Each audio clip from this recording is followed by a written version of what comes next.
In this video, we're going to draw graph papers by selecting the second last tool here, and we'll select graph paper. Notice here I have 100% in terms of the zooming in at the bottom right here.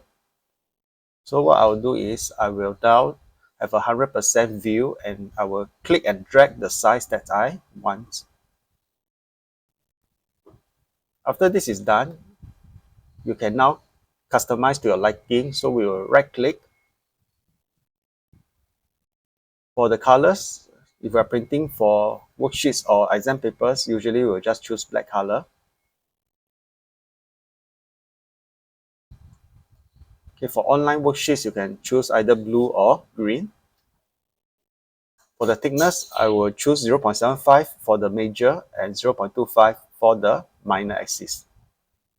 Once you're happy with it, you can set as default.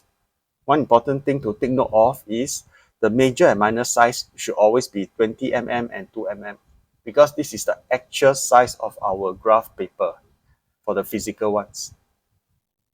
Once it's done, you just press OK. If you prefer to use dotted lines, okay, you can click here. For the minor axis, sometimes there are some users who prefer dotted lines instead. Okay, for me, I will usually just use solid lines and press OK. And that's how it looks like. Now what you can do is to use the select tool, click on it, move it around, and now I can increase the size of my graph papers or to decrease it. Okay, again, I'm using the Use Geometrically Aware Drawing tool here. If you want to make very fine adjustment, you can use the No Aware Drawing tool here. So if I click this, I can now make very fine adjustments. If I click on the other one, it will snap to the grid, which is the one that I usually prefer. So once you press OK, your graph paper will look like this. So let's just take a very quick look at what will happen if we use the dotted lines instead. Press OK.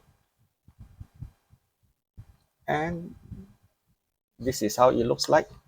So some of you may prefer this as your default setting. Remember to set as default. You can always double left click, go back and do your edits.